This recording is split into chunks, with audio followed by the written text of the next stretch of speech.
Big pass Tamil season 8ல நீயும் பொம்மை நானும் பொம்மை டாஸ்கோட ஃபைனல் ரவுண்டும் நடந்து முடிஞ்சிடுச்சுங்க. இந்த ஃபைனல் ரவுண்டில் புதுசாக சில மாற்றங்கள்லாம் கொண்டு வந்திருக்காங்க. ஏன்னா மீதி ஃபைனல் ரவுண்டில் சிவாவும் ஜெஃப்ரியும் தான் இருந்தாங்க. ஸோ இப்போ ஜெஃப்ரியும் சிவாவும் விளையாட போகிறதில்ல, அவங்களுக்கு பதிலாக வேற 2 நபர்கள் தான் விளையாட போகிறாங்க.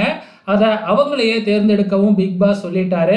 அந்த வகையில் சிவகுமார் அருணை தேர்ந்தெடுத்தாங்க, ஜெஃப்ரி ரியானை தேர்ந்தெடுத்தாப்புல. இப்போ என்ன ஒரு குழப்பம் அப்படின்னு பார்த்தீங்கன்னா, யார் பொம்மையை எடுக்கிறது அப்படிங்கிறது தான் குழப்பம். பிக் பாஸும் அதுக்கு சரியான ஆன்சரை சொல்லவே இல்லை. சரி, ஏதாச்சும் ஒரு பொம்மை, அந்த பொம்மையை மட்டும்தான் அதை கொண்டு போய் வைக்கலாம் அப்படின்னு 2 பேரும் சேர்ந்து முடிவு பண்ணிட்டாங்க. அது மட்டும் இல்லை, மற்றபடி மற்றவங்க தடுக்கணும்னாலும் தடுக்கலாம் அப்படின்னு சொல்லிட்டாங்க. ஸோ இப்போ ஜெஃப்ரி பொம்மையாக இருந்தாலும் சரி, சிவா பொம்மையாக இருந்தாலும் சரி, யாரும் தடுக்க போகிறதில்ல. ஸோ இதுவே வேறையாக இருந்தால் கண்டிப்பாக தடுத்து அடித்தடி சண்டை வரைக்கும் போயிருக்கும். ஸோ இவங்க 2 பேரு கூடயும் யாருக்கிட்டையும் பிரச்சனை இல்லாததுனால ஸோ யாருமே தடுக்கவே இல்லை. ஃபஸ்ட்டு அருண் கையில் ஜெஃப்ரி பொம்மையை கிடச்சிடுச்சு.